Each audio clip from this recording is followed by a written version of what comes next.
He's got the stories, yeah. And I've got a Slurpee. I'm gonna drink it. Good on you. Please introduce before I keep going. No, come on. Why not? You should I keep slurped singing. the Slurpee. Yeah, you And did. it was tasty. And that's not Ollie slurped. And that is Markee. It's good. I slurped as well. You No, please you introduce didn't. us to all these people. Hi. Oh, hi. Hello. Wow, the audience is back again. Wow, Haven't they? They've welcome spawned all back. the AFL women that were here in that episode. Oh, yes. Oh, yeah. They have returned once again. Oh, good to have them back. Love to support our fellow footy players. Absolutely. How good are the Lions? Quick So little good. quick little plug here. By the time this app comes out, technically it'll probably already be out. But the show I'm on Channel 9. Channel 9? 9 now or 9 go. Probably if you're not Australian, get a VPN and stream on 9 now. However you can hack it into making you think you're an Australian. Theatre Dome. Theatre Dome. The kids show I'm on. The Whoa. C-class show where like we can't even say the word hell or damn because that's technically not allowed. Australian rules are they're pretty yeah. strict, aren't they? Yeah. It's like Whose Line Is It Anyway, but for kids. So far less fun in terms of what we can say and do. Far less freedom. There is no freedom in Yeah, here. it's North Korea, that show. The North Korea of Australian TV shows. It's an improv show, but run by North Korea. Oh. You get the question wrong, you don't want to know what they do to your family. Yeah. In Australia. That's my shameless plug that I Whoa. TV show I've been working on for the last year and a half. Mr. Actor Jack, he's at it. Yeah, even though I've given up on acting. The Actor Jack that smiles back. It's like that part of a flame that's just sort of still slightly burning that hot coal that's left of the fire. Yeah, the cinders. Or Yeah, it's my whatever it little is. remains of my acting career and aspirations. It's just like It's on life support, Just a guys. little- Blow some oxygen into it, you know? Theatre Dome, Theatre Dome. Theatre Dome. You can't see that. It's okay, guys. We'll get him back into it one day. Don't worry. No, He'll get please. bored. I'm enjoying having a full-time job and income and where I can actually afford to do things like go to a sauna. He's actually crying behind the mask, so like, don't believe Tears him. of joy. Yeah. How have you been? Haven't seen you for a week. Oh, it's crazy, isn't it? You Yeah. say this every week. I do. You miss me that much. I just keep forgetting that I Oh say my it every God. time. The moment I leave this vicinity, I forget you exist. I don't exist. I just materialize back into reality once I'm back in your vision. That's right, because Yeah. the world's all about me. Yeah. I forget the world revolves around me. I It forget orbits that. you. Oh, I'm so That's it. silly. When you don't look at something directly, it's Yeah. like 3D rendering in games. It all just disappears behind you. It has to reassemble its. What? Oh, there you are. my Oh, sorry, I lost you for Jesus a second. Christ. That's what you yeah. scared me. You cease to Keep exist. looking at me, please. I don't want to go back there. When you stop, He's the main character. when you guys stop watching us, we go back into the void. Yeah, so don't, just please. put us on replay, please. Don't let me back in the void. God Yeah, damn it, yeah. please. Speaking of our deep and secure bond of friendship, I was looking up the other day. I noticed I have a photo of a specific roast of coffee beans on my phone from about 2 years ago. I can't remember ever taking it, but clearly I loved the coffee so much I took a photo of it. You can't get it anywhere except down the road there. Oh, Um, You're doxing me. Yeah, yeah.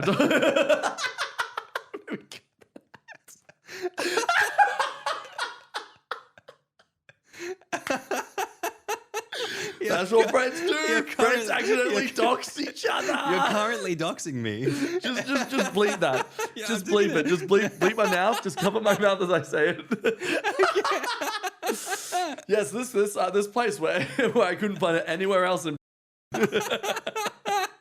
All good, Turns all out it's where it comes from. So remind me to send you money sometime. If you're ever around that area, just pick me up a bag of beans. I'm there every morning. Oh hell yes! Where are you again? Every morning? I'm at I'm at that place. At the place that At Love and Rockets. yeah, Love and Rockets. Yeah, I'm yeah. spraying 50s around the place. Hell yeah, like a rocket. Give me a long I'm black. going off. I'm about to pop. I want a flat white. I don't know. They have like so many different varieties Yeah, of beans, though. bleep this part again. It's called Oh, that is the- place. yeah. Love no, that the, place. the coffee beans. The coffee beans. Yeah, the Love coffee them. beans. Yeah. I will Yeah. remember. Yeah. Uh-huh. Yeah. So if you go to when you Stop. Sorry. Stop Sorry. it. You want me to stop saying I want you to stop. Stop it. I'm only saying this because I know he has to edit it later. Oh my Okay. God. With that said, shall we get started on some stories? We shall. We Let's shall go. get started on some stories. Oh, I'm excited. Okay.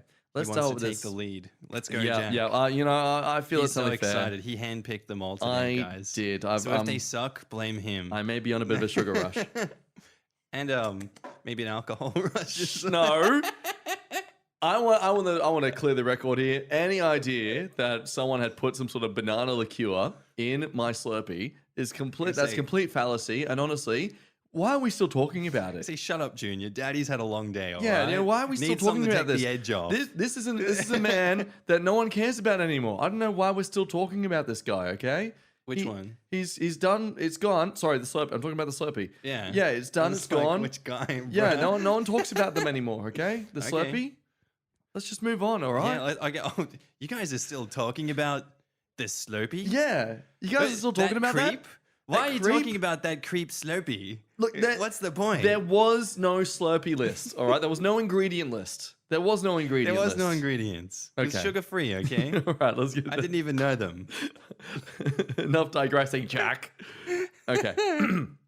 Our first story by Entrepreneur Wild 1480. Am I the a-hole for setting boundaries with my mum after she invited 30 people to our Airbnb? Nah, that's normal. Yeah. That's normal behavior. How else do you have an orgy? With your mom? Jesus Christ, Jack. I'm just kidding. Is that not how you have family time? Last year, my parents rented a cottage on the lake we grew up in. My family and I, 2 adults, 3 kids, went to visit for the day and had such a great time, we all decided to rent a bigger cottage in my name. Now, this is important. For all of us for a week the following year. Now, unfortunately, in December, my dad passed away. He was a simple man, never wanted a service, just cremated and spread his ashes at the lake. So I talked it over with Mum, and we decided to do a family only with grandkids, there'd be 15 of us total, for one day at the lake to remember Dad. This included Hare, my sister, who I barely talk to. Her name is and Hare. has yeah, what? Her name is Hair. This included hair. There was hair there. There Some was hair. hair in there. Yeah, and a chair as well. So this included my sister, who I barely talk to and has never met my kids, staying for 2 nights. It's not ideal, but it is family. Well, next week is the rental, and my mum starts talking about salads and appetizers and deli platters for 15 people. Negative, Ghost Rider. The creative writing goes crazy. Yeah, this is great. Turns out she has invited an additional 20 people for this get-together to a house I rented and signed for when the agreement specifically says no events or parties. One of those people is my sister's boyfriend, who my mum informed me is staying with us. Now, I've never met this man, and I've got 3 kids, 13 female, 11 female, and 8 male, sleeping in this house. I lost it. I said no. I told her I would be happy to rent a hall and have it there, but not at the house. She insisted it wouldn't be a problem, and if someone made a fuss and told the owners, she would talk to them and it would be fine. Oh, yeah, dude. Told her no, I would Uh-huh. transfer the rental to her name and she could do what she wants and I'll take my family somewhere else. So, am I the a-hole for not letting my mum throw a huge party at a rental house and not letting my estranged sister and her boyfriend stay with us? It kind of ping-ponged around a little bit there for me. Yeah. Until like all the details came out about it. But I think in the end, yeah, I mean, specifically on the rental, it says no events. And I'm sure, I think you'd have to just assume there's going to be sticky beaks about, especially when it's nice places like that, like a big house on the lake. Someone is going to be rubbing their hands together for the opportunity to get you in trouble for a big event like that, knowing what the clauses are. Just people exist just to mess with you sometimes. And I wouldn't take the risk if I was OP, especially if they're not comfortable with an unknown man around their kids Yeah. sleeping in the same house at night. Fair enough. Yeah, Yeah. especially when it's a strange family that, you haven't really got a close relationship with. You can't trust that they'll really respect any sort of boundaries or dynamics you might have with your kids. Like, it can be all well and good, your good intentions, if you're a random dude, especially. Your intentions can be all well and good to try and be friendly with other family members, but unless you know those kids, you just gotta just keep your distance. Respect the fact that these kids don't know you, this family doesn't know you, that kind of thing. But look, I think the fact that this is a cottage on the lake, there's going to be a bunch of rich people there, specifically retired people who have nothing better to do with their time than to watch the neighborhood. And when they see a party going on, you bet they're going to find it an absolute joy of their day to be You like, want to know what's going on? Hey, Stacey, I thought you should just know that the people you've rented your beautiful lake cottage to. I guarantee that's going to happen. I just love there's like stories online, and I didn't realize it was such a thing because I'm not part of, I guess, people's lives that are like that. Yeah. But in a lot of like places, I guess it's more urban environments, which is like houses and whatnot. There will be people whose hobbies are people watching outside of their house because they've learnt the routines of people, and they can pick up on like changes in the routines and like weirdos in the neighborhood and all the drama that happens because there's so much going on outside at particular times of the day. Yeah. That it's like, if there's an event or something like that shouldn't be happening, they will absolutely be on top of that, and they'll be able to tell you so much drama, especially like gossiping with other neighbors as well. Yeah. To put the stories together that they've seen from their house. They're a full on like dramas, seasons of drama that happen that I will never be privy to. Yeah. Because they will never tell us online what they're seeing in real time. Yeah. So I'm just absolutely, I bet that would happen. Yeah. I mean, okay, look, so we can all I can agree that the idea of this, like, you shouldn't have a party, especially if it says no parties. Like, the mum's in the wrong for that. Though, what about the issue here with there's a strange sister, this random man that's going to be staying in this Airbnb that's been invited. He hasn't pushed himself into this dynamic. He's been invited into this, as family and stuff like that. Just to read some comments here. So, some person asks, like, I wonder what you were not telling us about your sister that has you believing her boyfriend is a predator that will harm your kids. Do you have reason to believe, or are you generally paranoid? To which OP says, not generally paranoid, I just never met the guy. This was supposed to be a family vacation. It's already going to be weird with none of the kids knowing my sister. I don't want to make it more weird with some random dude I've never met coming with her. I'm not saying he's a predator. I just want the kids to have fun and enjoy themselves with as little awkwardness as possible. I kind of understand that awkwardness where they've never met this sister and they're going to be living in the same house as this sister for someone's essentially their family funeral. Yeah, that's what I'm saying. Like, given the circumstances, if it was any other situation, but you're coming together as a tight-knit community to mourn the passing of your father. That is very weird to suddenly bring her boyfriend there who had no association with him. Yeah. Especially if OP had never met him. What am I supposed to believe that OP had never met them, but this boyfriend had spent enough time with the dad that he gets an invite to the family funeral? Especially when the dad didn't even want a service or anything like that. Yeah, he just didn't want this fanfare. And what is the mum doing? A fanfare. Yeah, they're creating a fanfare around it. I know.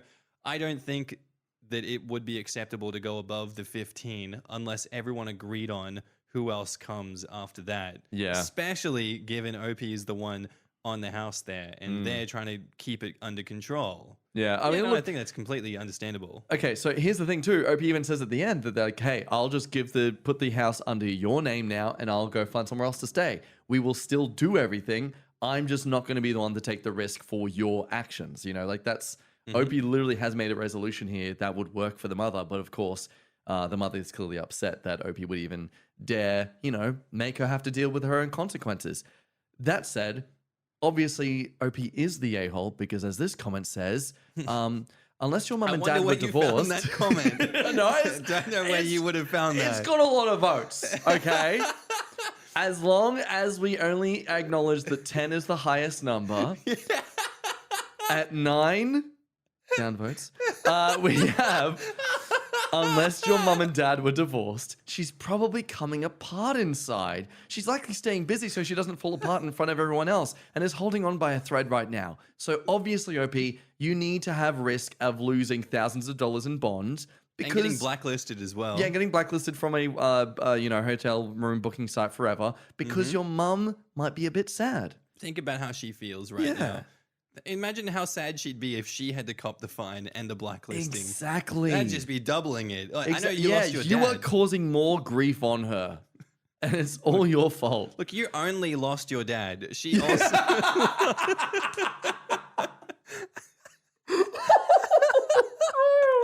You think about her loss here, please. How can you be so selfish, OP? What's wrong with you? Do you have It's a her heart? husband. It's not like it's your dad or something. Oh, wait. It's all... Fair enough. I'm glad that we solved this one. Yeah, Jack. we solved it. We did it. We fixed the situation. Yes. Okay.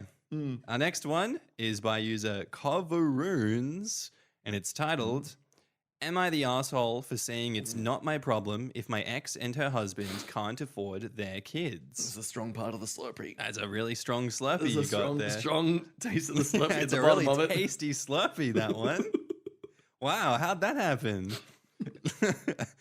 I, 30 male, was married to Marin, 30 female. Was married, and we have, and was married, and we have a son together who is now 8. Okay. When Marin was pregnant, I found out she was cheating on me with James, 33 male. James had a girlfriend who was pregnant at the same time. Oh my God. That's fun. That's great. Wow. Man. Yeah, keeping it Self-control. What's that? Who needs that, huh? When my son was born, we needed a DNA test to find out if I was the father or James was. As Marin's husband, I was the legal father, and that made it easier when the DNA results showed he was actually mine. Oh, man. Because, thank God. Thank Christ. Because she fought to name James his father. Oh my God. Oh, wow. Whoa, that is just... Okay, I know I married mentally you and preparing had for Opie to kids. turn out to be some sort of A-grade a-hole or something like that because... There has to be a turnaround. Yeah. Well, they're the one writing it. It's unlikely they're going to out themselves. Yeah. Come on now. Don't be delusional, Jack. Things were toxic. Yeah, you don't say. James was there for everything in the later pregnancy and the birth, and Marin told me nothing. Her parents were the ones who gave me info and when my son was born, so I could file with the courts for a DNA test and custody, and our son's birth was also when our divorce could proceed. Jesus Christ. Nice. This is so messy. Whoa, what happened to her, man? It's like you're speedrunning depression. Yeah, Jesus. dude, speedrunning the familial breakdown. James's ex ended up giving him custody of their daughter, and so they had her full time and my son 50% of the time, and a year and a half later, they had a daughter together. At this point, they have James's daughter and 4 children together. And I won custody of my my son 3.5 years ago, because in order to force more money out of me, they wouldn't feed him enough and let him wear dirty old clothes. That's really nice of them. Wow, what cool Again, people. there's going to take a lot of A-grade assholery Yeah, to it's gonna be a Opie lot. to get for her to justify doing this to this guy. Oh my God! Come So on. what's the problem? Like, it's not my problem at the ex. Okay, so there's a lot to go still, but anyway.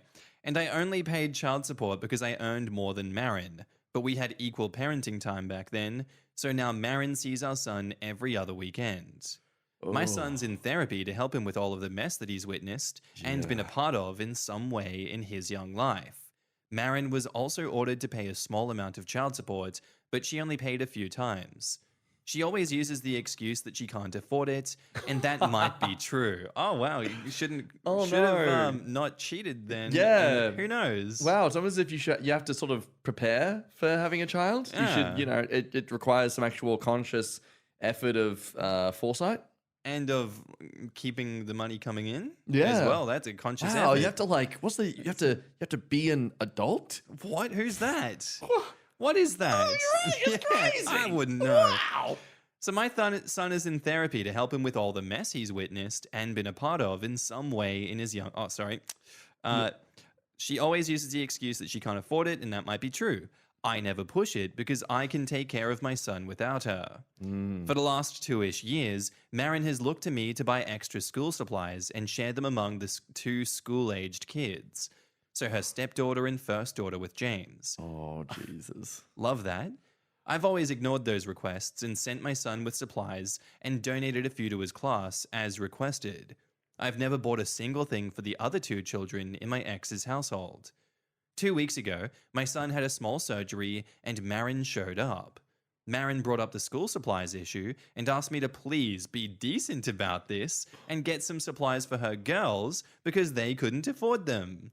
She told me that they struggle to support the kids that they have as is, and their other kids suffer. Then don't have so many? I don't know. Yeah. Like, Jesus Christ. I tried to move Get away. birth control? Like, what? That Come happens. on. Pull out? I don't know. Yeah. Bro. Like, what's going on? I tried to move away from her, but she followed me to another table. So I told her I don't care if they can't afford their other kids. I told her that her other children are not my responsibility, and she needs to figure out something else. I told her she already denied our kids food to try and get money out of me, and she lost most of her time with him as a result, and my priority was my kid, not the kids that she's having, or the kids that she keeps having. I told her that I would not discuss it with her again, and I haven't, but she sent many messages through the co-parenting app and the courts have ordered us to use, where she calls me an asshole and not a good dad to our kid. My lawyer knows, he keeps telling me to keep ignoring her, and for those who might wonder, this will not remove her visitation with him. It was difficult enough to get primary custody after her denying our son enough food to try and make me pay more. Unless my son is older and doesn't want to see her or CPS removes the other kids, nothing will change revisitation. Knowing all of this, am I the asshole? Well, obviously I have to sort by controversial, Jack. I know. If 5 is the biggest number and we go underground a little bit, Yeah. this is the most popular comment. Go, bring it on. I would ask your lawyer to get complete custody with he only visiting her son. If she can't provide for her own family, that in my mind means your son might potentially be starved again or abused. The crowds did not like that one. Oh, what? Really? -4 upwards. OP says, that's not possible, as I said. Nothing here would get all visitation removed. Oh, right. Okay. I'm assuming they're downvoting because at OP sort of made it clear that I can't change the visitation. And that comment's like, you should change the visitation. Yeah, you should change it, but I can't. But you should. Like, I can't get a job. You should try getting a job. You should just try harder. What's wrong with you? I'm depressed. Have you tried just being happy? It says, even playing nice, my ex and I lawyered up for mediated This is someone else. One Beautiful Human says that. My ex and I lawyered up for mediated conversations because you hire a lawyer when legal stuff is happening, kind of like hiring a civil engineer when bridges are involved. But when the lawyer says do not talk to her and you ignore him, then you're the asshole for that 100%. Only communicate via the app. Refuse to speak to her when she talks at you. Wait, what? Report all interactions to your attorney and stop talking to her, like your attorney said. Sorry for yelling. I'm passionate about this. I wish you and your son all the best going forward. You're the asshole for punishing children. If you can do good by them. It's not their fault their parents are so messy, and CPS is going to traumatize them more. The best solution is to audit them, the parents, and see where the money's going. I fear substance abuse, and teach them to live by their means. Wait, how is OP the a-hole in that argument? I think they're thinking that OP's the other one. Oh no! Like this comment is that you're the asshole. You are punishing those poor kids that you could easily help because you married a loser. Nice. Oh no. What's wrong with these people?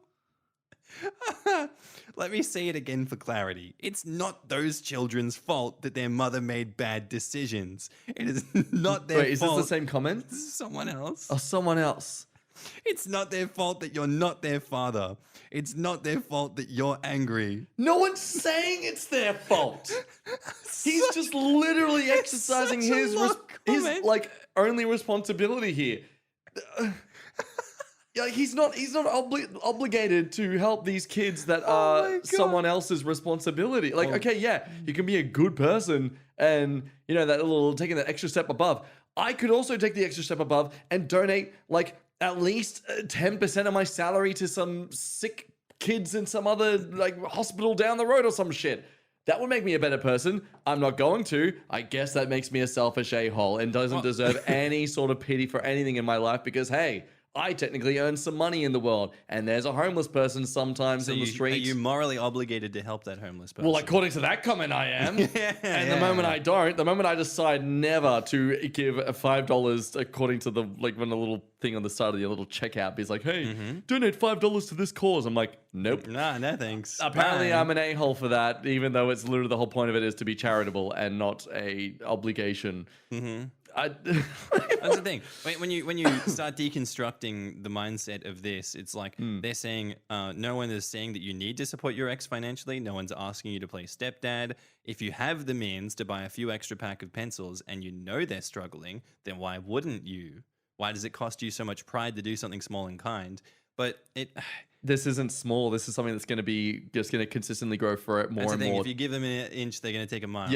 Yeah. So I think it's one of those. It's a logical kind of not a fallacy, but it's a philosophy question. Yeah. It's like, are we morally obligated to give our, the benefits that we get out of life, like money? Yeah. Are we obligated to donate that if there is suffering? And we can always donate money freely and willingly to charities and like that, and we Yeah. always have the means and ability to do that. Yeah. Does that mean we are obligated to do that? And if you think about it that way, then you have all this extra money. You should then, by extension, donate all of your money to them. You have the ability to. You're not suffering. Yeah. And you can stop this suffering by giving all your money away. But that's what it leads to. It becomes that standard of like, well, what is the standard of someone living in a comfortable state? Like, if I'm living comfortably, but my way of comfort is, having a certain threshold of income to support the things that make me comfortable, while there's someone else, for example, let's say I find comfort in going to a gym that costs $50 a week because it comes with some features that I find very necessary. But then someone else finds comfort going to a gym that costs only $10 a week, but has far less. But hey, they're comfortable. Who's to say whose standard is more morally fine or morally acceptable? Because technically I'm paying more, but that $40 difference, that could be going to someone else who might be in more desperate need. Therefore, I'm a selfish a-hole for wanting to live in my comfort, even though for me, you should be anything doing less... the $10 a week and then giving the rest of that money to charity. Yeah, even though I would no longer then be someone comfortable, I would then be in a state of someone who is actually feeling miserable and sort of quote unquote suffering. I know that's a bit of a dramatic description in this circumstance. Yeah. But I know it becomes that thing. What you're saying is like a logical philosophy fallacy. It's just a logical question. Yeah. And if this was a case where it was a once-off thing, like, hey, this year we are struggling. Your ex-wife recently got lost her job. Blah blah blah. Could you possibly just for this start of the school year help us out? I'd understand that. I'd be like, you know what? By him, because there is consequences to this. I can see that like the more he only gives to his son, the more that son is going to be estranged by his step siblings. Yep. They are going to, or half siblings. They're going to develop some sort of envy towards him that's going to develop into jealousy, that's then going to develop into spite, and he's going to have a terrible relationship with them that could otherwise be actually very beneficial and good for them all. Combine that with parental alienation as well. Yeah. There's no way that mum doesn't just poison the kids against him. Absolutely. So like I can understand that need to do it. Like I'd feel obligated to from that perspective, not because, I should care about those kids. I'd be doing it because I care about my son and the dynamic he's going to have with technically his family. But yeah, in this circumstance, that's just not the case here. She's going to demand more, not ask more. She's going to demand more because she thinks she's entitled to it. I need it, okay? Yeah. Like, sorry, this is the consequences of your actions here. This is why you should take the idea of having children very seriously. Yeah. Like, it is something you should be treating as if you were studying for a master's degree in. Like, this isn't just like oh, I'm just gonna have some kinky fun. Oh no, I've got to gonna wing it, babysit. actually. Hell yeah. Like, oh, look at this cute accessory that is a cute baby. Uh-oh, it wants things. Oh, it has needs and demands. Oh, it's its own individual. Ugh, yuck. I thought it was a labubu. Yeah, I thought it was just I a could fun little discard when I'm cute done toy with that I it. could look at and be like, oh. Like, if you're that kind of person, you don't deserve to have kids. Whoa, Jack's Yeah, coming with I'm the getting fire that, I'm getting tonight. cheery. Jesus Christ, let's divert away for a second. Yep. Lap Steel Guitar says, how about this? One more insult, one more demand that I do things for the kids that aren't mine, and I will go to court for the balance that you owe. Ooh. That should shut her up, or land her back in court, whichever she chooses. He really should tell her something like, I thought I was helping you out with your other kids by not pressing you for child support that you're legally supposed to be paying me, but don't. Yeah, look, I would love for us to be in a world where he could just be willing to happily just give some money to these kids and support them himself financially, where he can feel comfortable enough with the dynamic between his ex and her ex's and the ex's partner to be like, hey, yeah, I will financially help out your kids. But we don't live in that world. There's a lot of things that I wish we could have as a norm in the world where, you know, like just like assault was down, that women could feel comfortable walking around at night, that kind of thing. Like, these things would be great, but unfortunately we don't live in that world yet. And this, you know, this guy probably isn't someone who has thousands of dollars happily to invest in these other two kids. Like, that's tripling his financial responsibility from one kid to three. Well, you know, It's- it's just incredible that he already accepts the no child support, and then they're Yeah. just asking for money on top of that. Yeah. And, you know, yeah, he can't afford. He shouldn't as well bend the knee to his cheating ex-wife. Yeah. You know, It's amazing how the comments don't acknowage that part. Just the fact that they do this. oh, they do. They all do. It's Oh, just- great. I chose the really specific Oh, ones. I genuinely thought for a second that everyone was like, "Oh, you're such a selfish person. How dare you not care about these other kids that are the result of your own ex-wife's disgusting decisions?" Okay, last comments that I'll read. Okay. Lazy Genius says, not the asshole. She chose to cheat on you, married and had kids with There her it affair is. partner, and still had the audacity to ask you to provide for the kids that she has with her affair partner. That's wild. The audacity and entitlement is insane. She should be ashamed of even asking. And OP says, she has no shame. Neither has he. He thought I was an asshole for not arguing against her being ordered to pay child support because it wasn't fair. This is the level of delusion that they're dealing with here. I feel like you're teaching me a valuable lesson about looking at the controversial comments and reading them only. I think it's crazy that, like, after all of that, though, they starved the child, and that was Yeah. not enough to get full visitation taken off. That's insane. That's literally child abuse. Yeah, they How is actually that? they provenly abused their child, and that was not enough to get custody taken away completely. They're like, you know, you starved your kid a little bit, but we're gonna let you have every second weekend. How about that? It's insane. Hey, and you can, and you don't technically you don't have to pay the child support either. Hey, it's a Yeah. little slap on the wrist for you there. Yeah. Oh man, Hey, reality's stranger than fiction sometimes. What can I Yeah. say, Jacko? crazy. Here you go. Oh, thank you. You're welcome. Okay. This story is a throwaway by Throw RA Pretty Result. Am I the a-hole for refusing to wake up my husband when my parents visited and kicking them out when they insisted? Nah, he's good. Yeah, you're fine. I think he's chill. Sorry for the throwaway account. I have colleagues that follow my main, and I like to keep my personal life as private as I can. With that said, I will now express my personal life. No, they don't say that. Husband and I have been married for 5 years now, and we are both 29 years old. The last 3 weeks, due to a complete screw-up in a department in the company my husband works for, it has been all hands on deck for my husband and his team to resolve the issues. My husband has been working 18 hours a day, and even some days not even coming home, working throughout the entire night and into the next day. I don't know much about the issues exactly, But what I do know is that if they do not resolve the issues, it will be a $50 million loss for the company. Damn. The issues are not the result of my husband or anyone in his team, but they are the ones that have to fix these issues. I can see the exhaustion on my husband's face when he comes in at 2 to 3 in the morning when I'm awake and leaves at 7 again. I don't know how he's doing it and just keeps going, but I try my best to keep as much as possible off his plate at home until he can get the issues resolved. Before this, he has been nothing but supportive and helpful around the house. When he comes home, he eats, showers, and goes straight to bed. I have found him some nights literally sleeping at the table while he was busy eating when I went down to check on him because he wasn't in bed yet and I got woken up, or him passed out on the foot of the bed with the shower running and him still in his work clothes. 2 nights back, he got home at around midnight, which is late, but was also... He was obviously cheating. Like, that's... yeah, he was obviously like, come on. That's the only reason he was passed out. Because he was too busy having a lot of sex. Extramarital affairs. Yeah. And then marrying the affair partner. Yeah. Having a few children and then demanding money. Yeah. Of OP. Yeah, it just takes a lot. It takes a lot out of you when you do that. Yeah, it's a really a normal tiring thing job. that people do as well, honestly. You gotta hustle. I don't know why people have a problem with this. I know, right? Okay, anyway. I'm going to reread this. 2 nights back, he got home at around midnight, which is late, but was too early from when he normally get back. And I thought something bad happened because he looked like a ghost. But through his exhaustion, he gave me this massive smile and said, "They did it, and everything is done."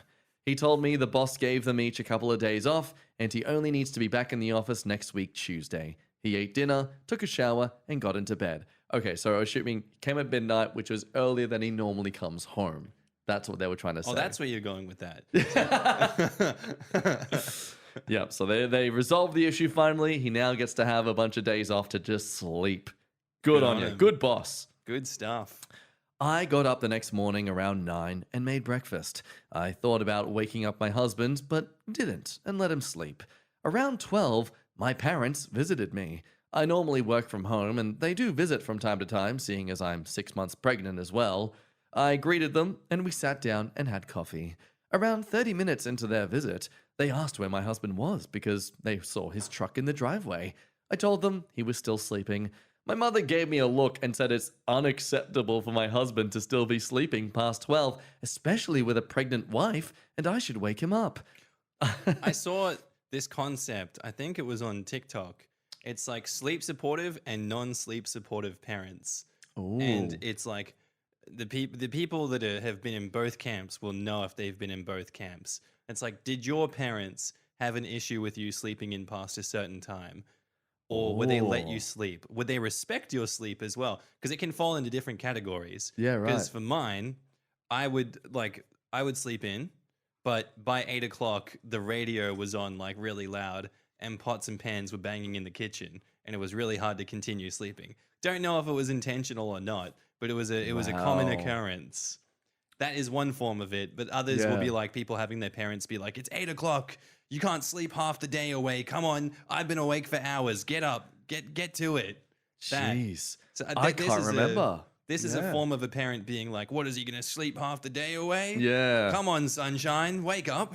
Wow, I didn't realize that was a thing in parenting. Yeah, it's Jesus. like, does your household support sleeping? Yeah. Like, or do they'll get to a certain time of day and they'll just start stomping around the house, turning the TV up, playing loud music, having loud conversations. It's so passive aggressive and childish. Yeah, because sometimes it's not intentional. Sometimes people will go so far to intentionally be non-sleep disruptive that they will tiptoe around the house, even if you're sleeping in like 11 to 12 midday, and they'll be doing everything to be as quiet as possible until you wake up. If my housemate's door isn't open, even if it's like 9 a.m., I refuse to use my blender or even use the coffee machine because I'm afraid it'll be too loud to wake them up in case they need to sleep. There you go. You're a sleep supportive Jacko. I don't want to be that a-hole sort of housemate. Though at the same time, they always tell me that it's okay if I do that, but I'm just like, nah. Not risking it. No, not giving you a chance to actually find it annoying. I like that guy. Yeah. So in this case, that's a form of abuse. That's a red flag already. The mum has a problem with it like already that. a red flag. Just bringing it up in this regard. Like, oh, it's so 12 degrees. You're going to be abuse. So, yeah, mum's telling her that Opie should wake him up. I told them no and to leave it and then explained the full situation of what happened the last 3 weeks to them. They didn't budge though and insisted I wake my husband up. Apparently, it's not right for him to sleep in with a pregnant wife. It went as far as my mother standing up and saying if I wouldn't do it, then she will go and wake him up. I stood up and blocked my mother from going up the stairs and told my parents if they find it so wrong for my husband to get proper sleep after 3 weeks of barely any sleep, they should leave our house because I will not, and I refuse to let them wake him up as well. I told them I will let my husband sleep until he wakes up himself. I will not disturb him, and I will not allow anyone else to disturb him. They asked if I am kicking them out, and I said yes. If they can't respect my request to leave my husband alone and let him sleep, they are no longer welcome. Their whole visit lasted around an hour.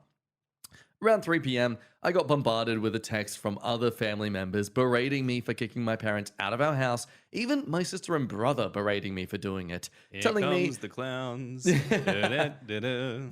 Telling me I'm the a-hole for kicking them out, for just trying to help. Even after I explain the situation, some family members are still on my parents' side, saying I overreacted by kicking them out, because they were only looking out for my safety, seeing as I'm pregnant. Now, in edit, unfortunately, I have a family that is somewhat close and loves to talk. Secrets don't stay secret in this family for long, especially with my aunts and cousins that can't keep anything to themselves. As soon as they know something, everyone else has to know it as well. So, a bit of extra information I keep getting asked.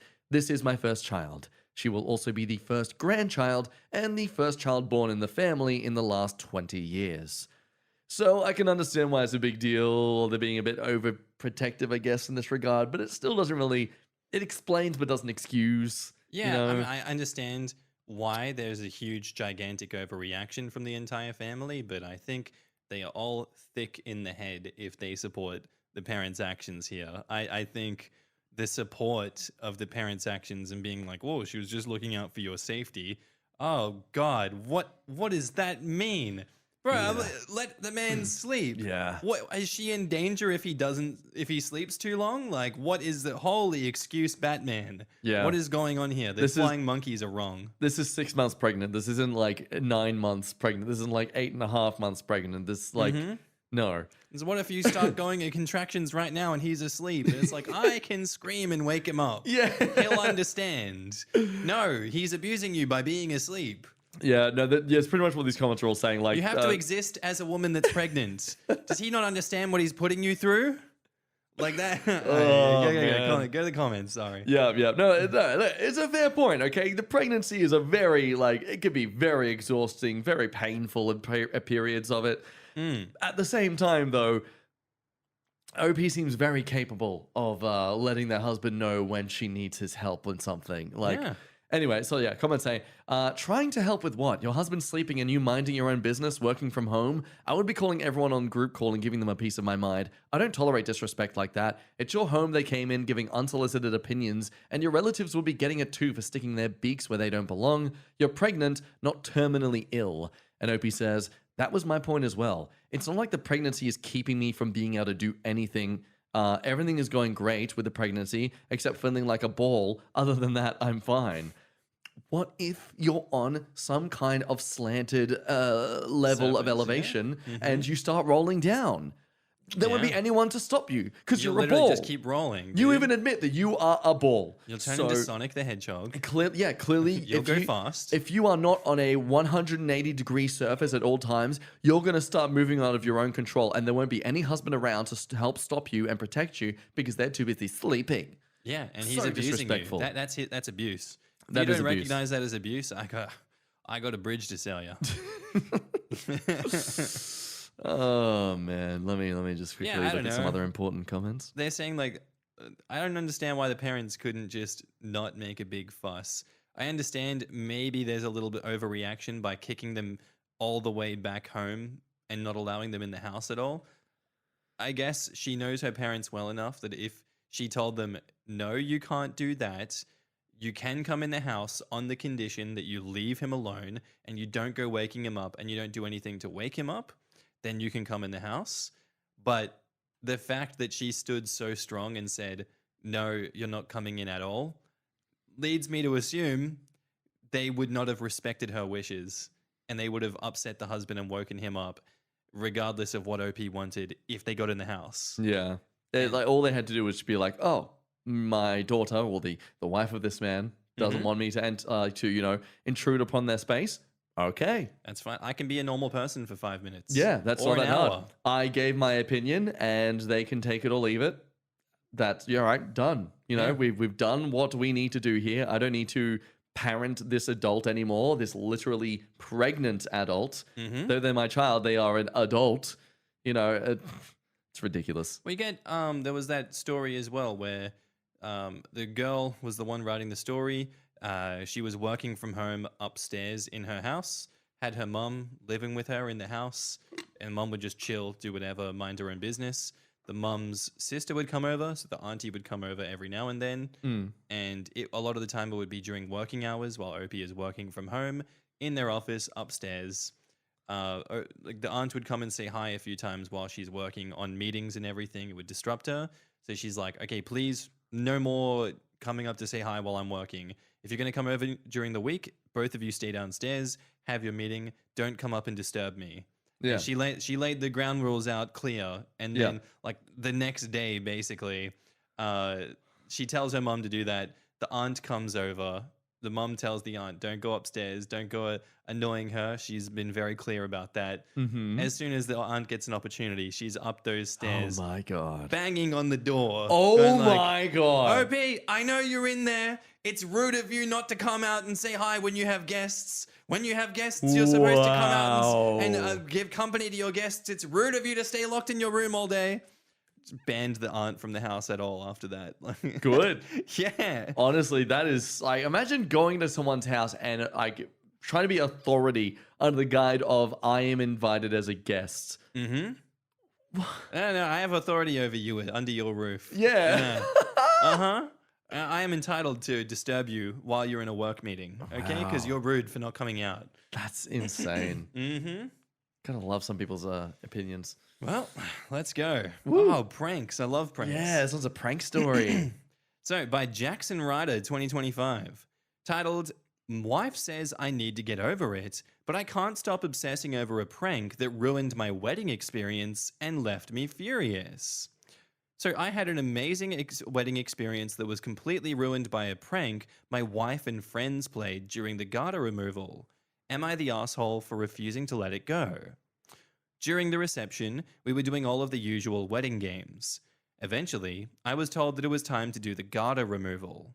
As everyone gathered around us in the middle of the dance floor, my wife was sitting in a chair and my friends brought out a blindfold and told me that I would be doing the garter removal blindfolded. I should have been suspicious at the grins, but I'd had some drinks, wasn't suspecting anything, put it on, and tried to be a good sport about it, as everyone seemed like they were having a great time, myself included.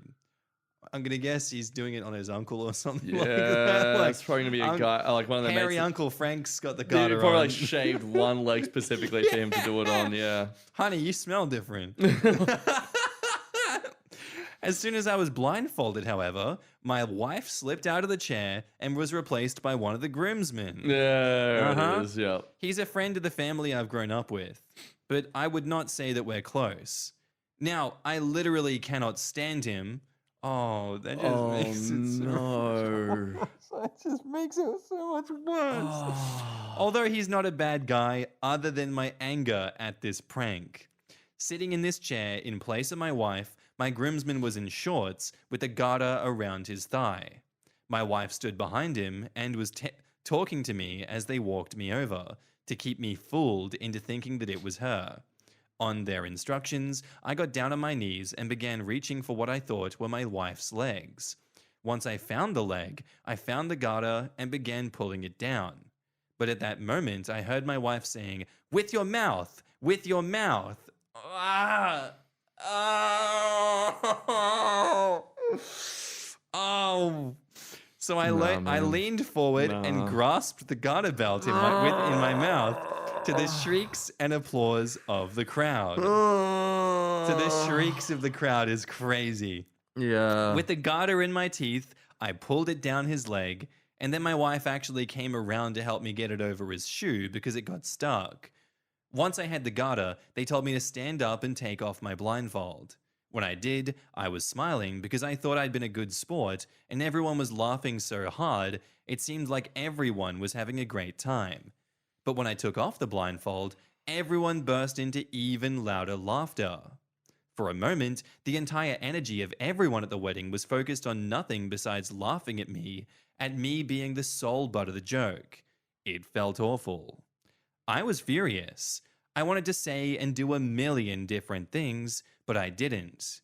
For some reason, I just felt that pretending it wasn't a big deal was the best defense, that showing anger would be confirming how badly I'd just been humiliated for their delight, and that would have made my humiliation all the worse. Oh, yeah, he would have been shamed even more for that. Yeah. Yep.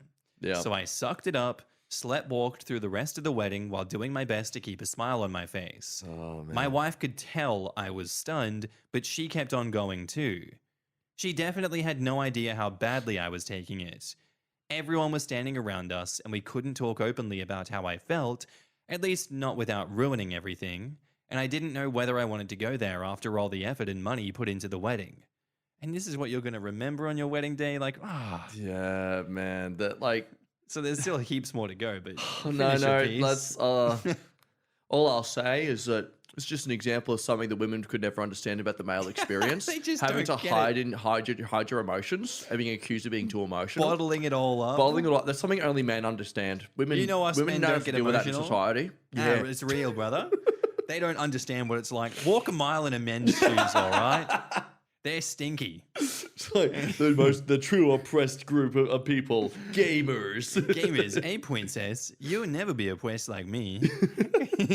And I kept sucking it up the next day at the brunch, and for most of the next week, and through most of our honeymoon. Oh my god, dude! Jeez, you're he holding, bolted it, At this point, it is kind of on you for holding out for this long. Yeah, I think at the day after I'd bring it up. Like, Yeah. after I'd be like, what's up Even with that? honestly, even before the honeymoon, to be like, "Hey, I need to clear the air on this. I need to let you know that this was that you can never do this again to me ever." Classic Jack, victim blaming, huh? What, men can't do anything right, huh? Yeah, it's all his fault in this because he actually took part in it, so he is What? just as much the problem as a man here. He chose to be Yeah. born a man. That's the problem. Oh no, let's not go down that path. So, at some point, I told myself that my wife didn't mean to hurt me, and there was no reason to ruin her wedding memories by telling her that my experience had been ruined. But then at the end of our honeymoon, I had a few drinks, and I just couldn't help it. And once I started talking to her about it, I just went off. I told her that it was trashy, that it hurt, if not destroyed my trust and sense of intimacy towards her. I was harsh, and I got carried away. After it first apologizing a bit, she got upset and left me sitting out there. I think I just kept going because I felt hurt and wanted to maybe make her feel bad as well, to be honest. Since then, it's been a difficult subject. I've told her that I don't want to hear about the wedding, I don't want to write thank you notes, look at pictures. If it was tomorrow, I wouldn't make plans to celebrate our anniversary. My wife and I have a lot of strengths in our relationship, but I can't stop thinking about this and feeling... I can't stop thinking about this and the feeling when I took off that blindfold. I literally cannot stop my mind from replaying it over and over, and I get mad again every time. And perhaps the worst part of it all is that it's all recorded. We had a professional photographer shooting a video, and in the video, I see at least 4 other people recording it on their phones, and watching the video, I find myself looking at the laughing faces of family and friends. And there's a part of me that I'd never act on that wants nothing more than to punch them all in their faces. The fact I know that these videos are out there makes it feel like it's constantly happening to me. My wife says that she's sorry, that she thought that I would take it better and laugh it off, and that I need to move on. I think maybe I am the asshole, as no good is coming from obsessing over this, but I literally cannot let it go. I find myself coming up with reasons to be angry. I tell myself sometimes it was assault because I was tricked into putting my mouth on another man's leg without my consent. But I think that's just rationalizing my anger. I don't know. So then there's that. There's like a big edit afterwards. Oh, yeah? But I guess there's not too much. I'll read the edit. Okay. Thank you for all the responses. I'm digesting, and I have to say that I'm genuinely feeling better just sharing this, even if some of you don't think I'm in the right. I'm definitely not as angry as I was when I wrote this, so there's that. Although it does come and go. In response to some of the questions, 1, yes, I created this account to share this. It's not AI or a bot.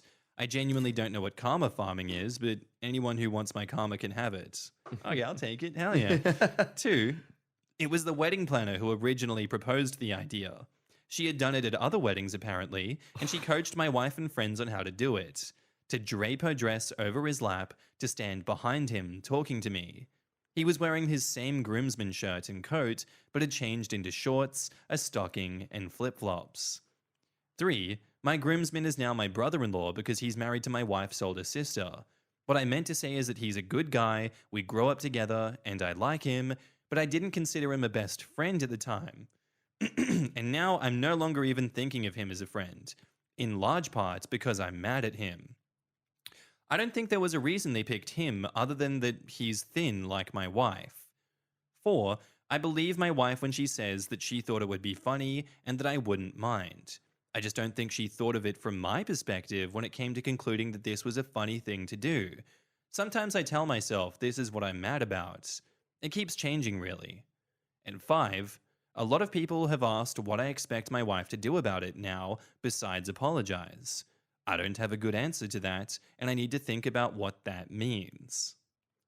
So, pro tip, if you want to get rid of homophobia in the world, don't commit pranks where the joke is shaming a man for behaving in an intimate setting with another man. You're literally encouraging this guy to be disgusted by any sort of homoerotic acts, even as a joke, because you're making him immediately reflect on the fact the last time he was in this situation, he was mocked and laughed at as someone who was the butt of a joke. And so he's just going to subconsciously develop this tendency to think, gay is bad. You know, like that was one slight thought. The other one was... that wouldn't be my first thought in this situation. Oh, yeah, but no. Sure. I was going through like 50 different thoughts while you were reading the rest of it all. To victim blame. Yeah, hell yeah. That'll fix homophobia. Yeah. But like more so just how he went about it afterwards is like, yeah, you did the equivalent of a woman wanting to tell their partner that she's not as satisfied in the bedroom with him. Her way of doing that wasn't to be, hey, could we maybe try some other things out or work on some things? Instead, she just went up to him and said, you suck in the bedroom. It's like, you gotta approach it better, not get drunk. And then once you've, lost that part of your brain that actually sort of has a wall of social etiquette, you just started blurting things out. And obviously when that comes out of nowhere, people are immediately going to get defensive, especially if it's about them and they feel ashamed all of a sudden. It's like, yeah, you're suddenly throwing all these accusations and spite towards her. Of course she's just going to want to walk out of that. That said, though, absolutely on her, for her not to even think about this a day or so later and realize, oh my God, he's clearly had this pent up for so long. I have not made him feel comfortable enough to talk about this with me. His wife, I am his partner. He is committing to now. He has committed to, and he can't feel comfortable enough to like share that with me unless he is intoxicated. Like, you got to acknowledge that you as a partner you have some responsibility in that, regardless of him, just not saying it this entire time, that kind of thing. Like, yeah, that part's on him, but it's also on you as the partner as well to acknowledge that, like, people don't withhold this sort of information without some justification. Either you should have known for a long time now that this man was, like, let's say he was someone who was always shy and didn't really like to open up about things. Yeah, he'd hold things in. Yeah. Yeah. Especially if you're marrying him, you should know this. You should know that that's a trait of if his. If you don't know this, why are you getting married? Yeah. Like, you should know that, like, oh, okay, I should check in with him about these sort of things. That, like, is this something he genuinely was okay with? I'm not going to approach him in the middle of the wedding. Approach him afterwards. We're alone together right now. Hey, it's just you and I right now. Let's talk. Let's check in. Are you okay? How are you feeling after that? Because I like people get afraid of that kind of stuff because like it can get a bit awkward and confrontational. Well, it's a relationship. Sorry, I'm married to this person. I'm scared of confrontation with Yeah. them. What are you afraid of? The thing you're afraid of literally being true? Probably because it actually is. Yeah. And the sooner you actually confront it, the sooner you resolve it and actually prove to your partner that you are an amazing person because you actually took the proactive effort to be like, hey, let's actually work this out because I love you and want to be with you and actually care about how you feel. Wow, you're such an asshole for wanting to think like that. What? I can have an open and honest conversation with the person I just married. Yeah. What? No, I can't. What do you think I married them for? To avoid them? Yeah, exactly. Yeah. Jesus. Oh, man.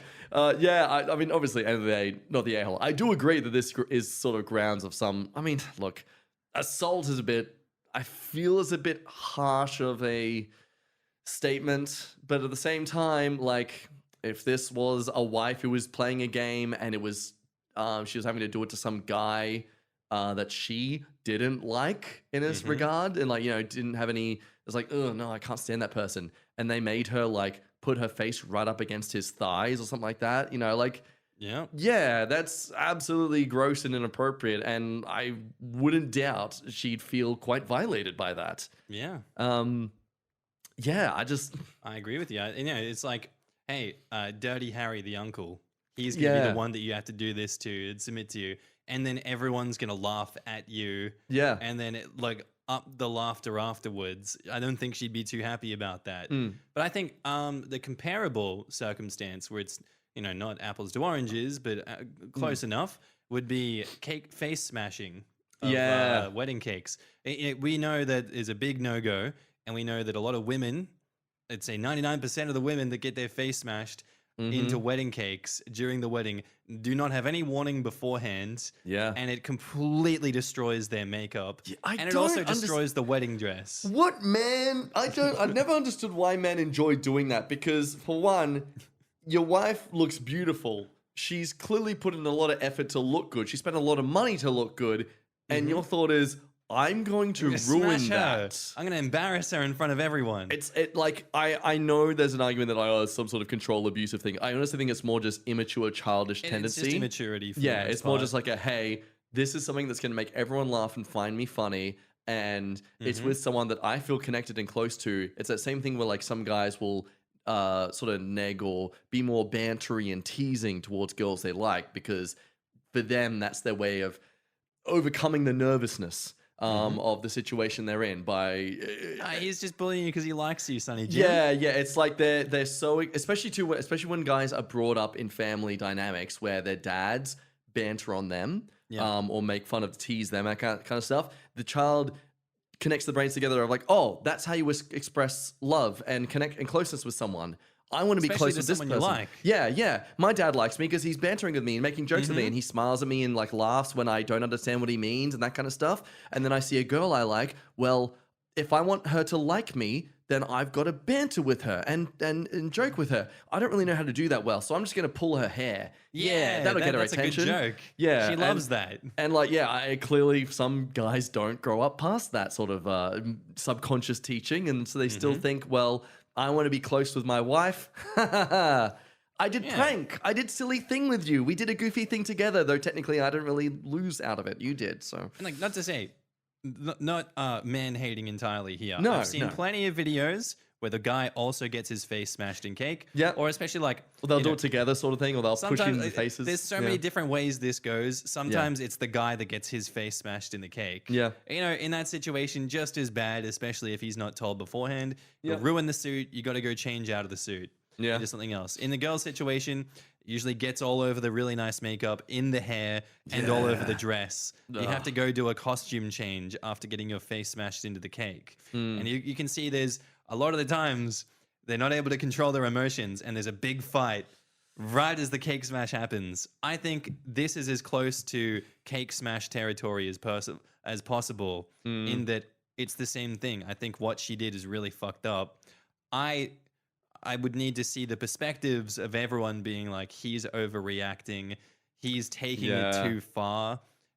She doesn't deserve it to be going on for this long like that.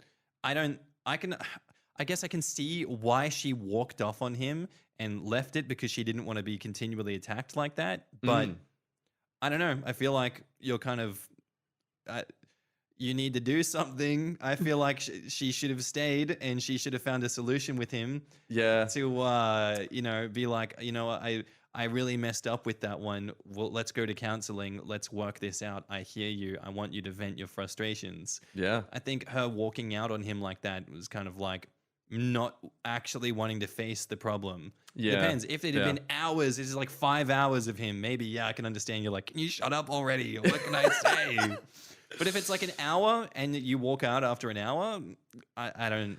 I would don't also mess like with to. that. I would also like to know the sort of exact circumstances that made her walk out, because it's one thing to just storm out when someone's talking about how much how mad they are at you. It's another when you listen to them talk about how much you hurt them, only for them to sort of loop back and keep going through the same points over and over again, and clearly not reaching a conclusion, and they're clearly in a state where they don't want to talk, they want to rant. And especially if that rant is the same point over and over and over again, at some point you got to be like, hey, look, I'm feeling really hurt about this. Because I wouldn't like this thing. I'm really throwing a theoretical here. That's fine. But, yeah. Because again, I don't want to really assume she's just this complete like, oh, a man showing emotions, gross, I'm running away. Like I would feel like she was probably at some point being like, okay, you've already brought this same point up like 3 times in the last 3 minutes, and it's just been the same thing. You're not letting me speak about it. You're not letting me try to understand a bit more. You're just clearly wanting to vent. And I honestly don't want to have to just sit here and be told how horrible I am over and over again. I'm going to go, let yourself cool off from this. I'm going to digest this and we'll come back to it. Like, I feel like in that sort of case, you are pretty justified just to be like, I'm just going to go, I'm going to walk away. I think of In it that like, case, yeah, I get that. yeah, but again, that's under the Just circumstance. a theory. Yeah, A a wedding theory. theory. Like, yeah, that's under the circumstances that she actually was trying to hear him out and try to express her. Like, you can only say sorry so many times before, like, okay, I've said sorry 5 times. You're still ranting 15 minutes later about the same thing. I've already expressed how wrong I was for doing this, etc. Like, at this point, this isn't right. This isn't fair on me. Like, to have to be sitting here and getting smacked in the face with verbal insults, Well, that's why I say, at that point, marriage counseling. Yeah. Like, that's got to be the only thing. And hey, look, he ended up posting this and in an edit, talked about how good it felt to talk about this. It's almost as if therapy actually works. Not Wow. always, but it can work. Yeah, look, not always. Yeah, look, for Not some people, always, therapy is terribly done. Especially if you're in there with your abusive partner, they're just like, Yeah. oh, I'm learning new things to say Yeah, to, ooh. do to coerce this person. I forgot the thing. There's something that's like that where it's what is it? Therapy talk is like, it's something for the Zoomers? No, like women who use therapy talk as a weapon is sort of something like gym bros. It's like the female equivalent of gym bros, using like gym terminology or something. I can't remember. There's gym something, slang. some connection there, some meme thing that's that's a good point. It's like the male version of astrology is crypto. Yeah, hell yeah. Or like when people do finance bro talk. Yeah, Dude, finance bro talk is crazy. yeah. We'll loop around to this one, and you're just gonna start stacking. I this think shit on that's the it. other Actually, I stuff. think it's maybe the finance bro thing. And the finance bro terminology. Yeah, is therapy talk ridiculous. is like the women's version of finance bro talk. So we're gonna get this startup, and we're gonna start stacking shit Yeah, on this yeah. one. But they say a lot I got of some fluff, angel but like the investors words in actually kind of this. lose meaning as a result because they just keep using it again and again and again. Yeah. Yeah. And then I put it into my plumbus, and My plumbus. So I get some of the comments here. Okay. Pranks are only funny if everyone involved finds them funny. Yeah. Otherwise, it's just bullying. I doubt that she did it out of malice, but she obviously doesn't know you as well as she thought she did. Exactly. That's why people shouldn't do them on special occasions, because it shadows the whole event. Yeah. Also, they know their partners by this point? Like, that's the thing. Either way, it's terrible. She either didn't know, and so it's like, why are you marrying this person? Like, you're obviously not far enough in the relationship yet that there is trust, mutual respect, and understanding for each other. So I don't think you should have been getting married if you were capable of doing this to your partner. Or if you did know, you're a terrible fucking person. And why are you marrying someone that you're going to bully and overshadow the memory of on their wedding day? Plus, they now have the self-conscious, self-destructive idea in their head, but it's not even an idea, it's the reality, that everyone is laughing at them behind their back and will share this video for years and will not live this down. Yeah. Regardless, not the asshole for OP. She's a terrible fucking person, no matter how you slice it. Knowing or not knowing your partner in this situation, both situations are just as bad. I do not like the wife. Not the asshole. Pranks at a wedding are cruel and rude. I do think that you should have talked to her sooner about it instead of letting it fester like you did and then blowing up at her. Yeah, but I also see how it would have been hard. 1, he can't at the wedding, and 2, I'm the kind of person who, when it really hurts, I need to give it a day or longer before I can even bring it up, so I'm not so upset. Regardless, do you think she would have reacted better or differently if he brought it up sooner? Sorry, You just zoned out? You can watch, if you're watching this on YouTube right now, you can watch my face.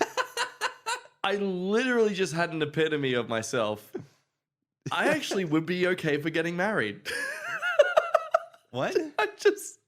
My brain was just like, I actually wouldn't mind getting married. Yeah, I wouldn't mind getting married. Hell yeah. I, for the longest time, have never been someone who was keen on or interested in marriage because of the price of it all, the bullshit of it all. And just I don't know, just then in that moment, my brain was just thinking about marriage and like the whole bells and whistles of it all and all this kind of stuff and just being like, actually, you know what? I wouldn't mind it, actually. It looks fun. I'd be keen on making the effort. Oh, you spend so much time with me now. You're like, you know what? I think after being heard it here exposed to first, him, folks. Jack changed his whole life perspective. now that I spent time with Marky, I think I'm okay with marriage. It's better than being alone like him. Knowing how terrible some people's weddings are, mine couldn't be that bad. Oh, well, we'll find a way to get it on here. Look, I will end it. Have we got more comments? Yeah, I was going to say, I'll read more out. You can keep thinking. I was just going to sort of end my thoughts on a bit controversial here, but I'm going to say just on the way things were executed, not on what happened, but what the aftermath was. I'm going to kind of say everyone sucks here purely because of the fact he took way too long to talk about this. I think that was a bit immature on his part. Again, everyone processes things differently. Yeah, and on their own timeline. Not so much a like he's like just as terrible in the situation, but like I just think in a sense of just adding a bit of nuance, really. Absolutely. I just want to add a bit of paprika to this plain white. He's just advocating for the devil, guys. Yeah, please. yeah. I just don't think men deserve any pity. Oh my god, Jesus. No, but yeah, I think that that's something that should sort of be like if someone is watching this and reading this, that like you got to understand part of what happened here was because of him not speaking about it sooner when he had a more clearer mind and less drunken actions taking control of his wants and needs. I think that's something that he faltered in. But and obviously she faltered in so much else. So that's my thoughts anyway. I think like these ones, not the asshole. Humiliating you on your special day is such an asshole move. I'm mad at her for you. Yup, there's a time and a place for pranks. A wedding isn't one of them. There are people you do pranks with. You don't prank people unless you are positive the prankee will also find the prank funny at the end.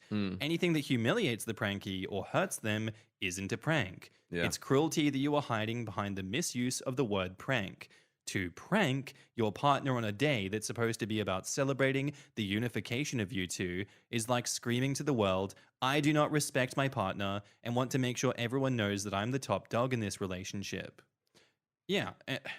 Again, I don't think you should prank your partner on your wedding day. If you are going to do that, they have to be in on it. They have to be ready for what is to come, and you have to be on level with them and be sure that they're going to be cool with it. I just grinds my gears. It grinds the gears a little bit. It, I get I that. just- But- on Theatre Dome, the TV show, there's a prank that happens, but it's a very much loved Demarcum prank. Is the host of the show, when we do some of the little game challenges we do, he spontaneously decides to join in the game challenge that Oh. we're doing, and that's like a little like none of us were ready for it except for him and like the director and the floor manager and that kind of stuff. They're all in on it, and then he suddenly like changes his sort of speech that he does throughout the game. He's like, "Oh, I'm going to join on this one." And we're like, "Oh, what? Oh, okay, cool, all right, fun," and we all get to do it together. Hell That was a bit yeah. like a little like, a surprise of sorts. But yeah, I really love that idea that like if the person being pranked isn't laughing with it, it's not a prank. It's just bullying, harassment. Like that's so true. Yes. Yeah. They have to be a part of it, or otherwise it's going to fall flat. Yeah. All right, we're going to move over to a two-parter story. A big 2-part. Yeah, I love them two-parters. Okay, began 8 days ago by Far Safety 9543. Would I be the a-hole if I divorced my husband just for asking to be polyamorous? Yes. As we What's all know, wrong with polyamory? as we all know, it's something that always turns out well for people Yeah, when they always have works. to ask about it. Uh-huh. Yeah, Hey, rather honey, than can going I- into can the we be poly- relationship. Sorry, I forgot we're doing an interview. Shut Wait. your mouth. Still can't believe that guy genuinely thought just would be a thing to do in an interview. Woman. Yeah, that's right. Yeah, because the interviewers are women too. God. yeah. Okay. This is really upsetting to me on all accounts, and I'm getting mixed opinions from the few real life people I've talked to about it, so I could use the advice of total strangers. I, 26 female, and my husband, 27 male, have been married for just over a year and together for 4. We spent a long time before getting married talking about what we wanted out of being married, so I thought we were on the same page about all the important things.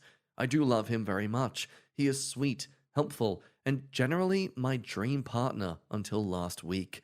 Out of the blue, he sat down one night and said he wanted to talk about something. I thought it was just something minor he was frustrated about, or a bad day at work or something. Instead, he talked about how he found out that his best guy friend and his wife are polyamorous. Hell yeah. Oh, dude, He thought that was sick. dude just wants an excuse to sleep with his friend's wife. Hell yeah. He and his friend have been talking about it more, and he thinks he might like to try it and wondered what I thought. I felt instantly sick to my stomach. We've always had a great intimate life, and he's never given me any reason to think he was interested in anyone else. I told him that I'm not interested in being in a polyamorous relationship. I want to be monogamous with him for the rest of my life. If it had stopped there, I don't think it would have gotten so bad. But then he asked if I would read about it and then decide. Hey, okay, like I know your first instincts aren't right, but maybe you read up on it a little bit. I know you're not into cannibalism, but if you just look into the ethical cannibalism out there, You like, think you might change your mind? I think you might change your mind. There's some very well-respected cannibals out in this world, and after a little bit of deep diving, they changed their tune real You've just quick. been exposed to all the bad cannibals. Yeah, dude. Like it can work if you just open your mind a little bit. Okay. Okay. Also, my best friend's wife is really hot. You should eat her. No. Okay. Yep, I said no. I already know how I feel about it. He asked if I would at least think about it for some reason that just did something to me. Like instant revulsion, kind of upset. I got up and told him that I was too upset to keep talking and that I needed some space, so I would sleep in the guest room that night and we could talk later. Ever since that night, I have the biggest ick anytime I see him. He keeps trying to backtrack, but I know he meant what he said about wanting to be poly. It's not so much that he brought it up, it's the 2 other asks after I already said I would never be comfortable with it. It's like that didn't matter to him. He thought he could convince me that it makes... he thought it could convince me and it makes me feel awful. What else is he going to pressure me about if I say no? And if he already wants to sleep with someone else, how can I ever trust him not to do it behind my back? I'm still sleeping in the guest room and I'm thinking of just asking for a divorce now, when it would be simpler to divide everything up and go our separate ways, instead of waiting until years down the line when I get my heart broken. He could do whatever he wants, and I could find someone who just wants a good, solid, monogamous relationship with me. The idea is killing me. but I feel like it's going to hurt now no matter what I do. While I do still love him, I don't think I can ever unhear and unsee my husband asking me for an open relationship, and the idea of him touching me makes me feel ill. He's upset and frustrated that I'm punishing him for asking a question, but I honestly don't know what he expected to happen. There is a part of me that thinks maybe divorcing him is being overdramatic, but also the ick is so strong that I don't have much hope of getting back to where we were. Am I the a-hole? Now, there's an edit that, oh, geez, there's 2 edits. We'll do the first edit. Here.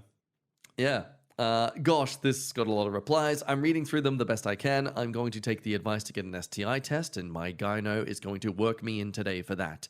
I don't think he would physically cheat, but better safe than sorry. I do think there is probably someone he's interested in, possibly his friend's wife, or maybe even his friend. Ooh. He's never expressed being bi, but that doesn't mean he isn't. I don't know them very well, so I can't speculate on their role in all of this. I'm going to be charitable and assume there are no machinations from their end, and he just picked this up from his friend and ran with it. I want to be clear that I am not ignoring him. We can talk about whatever else is going on, but I'm not ready to continue this conversation with him, and he knows that. I want to be calm for that, and his behavior is not really conductive of a sense of calm right now. Every time he brings it up, makes me a little more disgusted with him, but he seems intent on digging the hole instead of letting things settle. That and not taking the first no for an answer is a bigger issue than the poly ask for me. I think I'm going to meet with a lawyer just to go over options. At this point, I don't have a lot of faith in counseling, changing how I feel about him now, but I would be willing to try a few sessions to say we gave it a shot. I'll throw that out there tonight and see what he says. She just sounds like she's checked out. Yeah. I don't know what you can say at this point because she's so far beyond the pale now that you're like, okay, Yeah. do it then. If that's how you feel, go on. I do appreciate that her justification is coming from I think it comes from a very valid reason. This isn't her being like, ew, Polly, yuck. It's like, ew, I said no, and you haven't respected my stance on that. And you kept pushing. Yeah. Uh-huh. Like, I totally agree with her fears of, like, what else would he try and pressure me out of life? Like, obviously, it wouldn't always be intimate things, but, like, just life in general. Imagine that, having that understanding that, hey, if I just nag her enough, then eventually she'll fold. Like, that's, what a terrible dynamic to have. Like, top comment on the first post was saying, yeah, I don't think it's overdramatic to get out of a contract you signed with another person when they are trying to change the terms a year into it. Now, there was the second edit regarding to talking about counseling with her soon-to-be ex. He doesn't think counseling is necessary. He just wants to go back to the way things were before bringing it up. Ah, lovely. Yeah. Hey, you know how I did that big screw up that really affected you? Can you just forget about it? And let's not go talk to someone about it either. Yeah. I think that I was going to say counseling is sorely needed in this situation. But if he doesn't want to go to counseling, then Yeah. uh-oh. His idea of resolving things is just to pretend they didn't happen. Like, Yeah. surely he realizes how bad this is. Does he not realize how bad this is? I think that's probably why he's trying to avoid the therapy talk. He's Yeah. like, I know how much I screwed up and how much it dooms me. If I just pretend it doesn't happen, it wasn't the thing that needs this, then maybe eventually she'll think that as well. Oh. he's realized, hey, brother. I shouldn't pressure her into things, so I'm going to try this tactic now where I pressure her into her not doing into things. not going to counseling. Yeah, this will work. This will work. This is a time. smart idea. I like this Oh. plan. Yeah, no, good luck to him, I say. Yeah. I don't think that's going to work out the way he thinks. She says next after that, I've told him that's not an option of not going, like, let's just go back to not bringing this up. You can't unbreak a bone, it has to heal instead. I asked him if he had someone in mind, and he said no. But he's not a very good liar, and I don't really believe him. He says it was just an idea and there's no one and nothing has happened, but he also doesn't want to show me the messages between him and his friend so I can understand the content of the conversation they had. Why not? I have nothing to hide, but don't go looking behind that door. There's nothing that I'm hiding behind there, but don't open that door.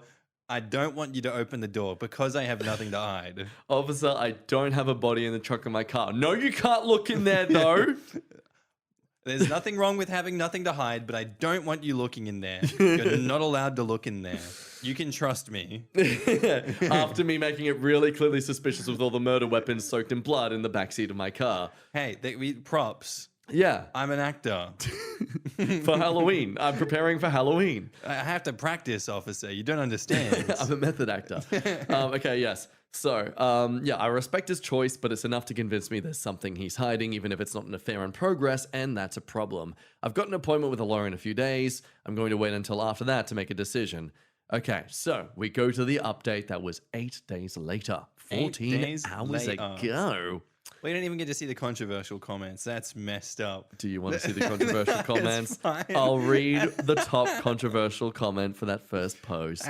Oh my God, Jack, you're depriving me. No, they're useless. They're just based, but they're before the second edit of like, hey, let's give couples counseling a try. You should do that. That's a controversial take. That is controversial. I'll give Trying him to that. fix things. Ugh. Call me controversial, but trying to fix things with my wife? Ugh. Not in this economy. What are you controversial people? You connie? You communist? Sicken me, you little commie. Yeah. You dirty little commie boy. What are you? Okay, keep going. Okay. So, update. I took advice from the thread and got an STI panel done. Fortunately, it came back clear. I suggested counseling, but my husband does not think it's necessary. I doubt it will change my feelings, so I'm not going to push for it. He is being overly protective of his phone after I asked to see a message conversation between him and his poly friend to understand the context of the situation. I would not violate his privacy, but there clearly is something he doesn't want me to see, and that's enough. Yeah. Yeah. Not good. It doesn't matter to me anymore whether there is something already in progress or just the desire for there to be. The shadiness of his behavior tells me what I need to know. I've been tempted to contact his friends directly to get their take, but in the event there is infidelity happening, I would rather not burden myself with the details, to be honest.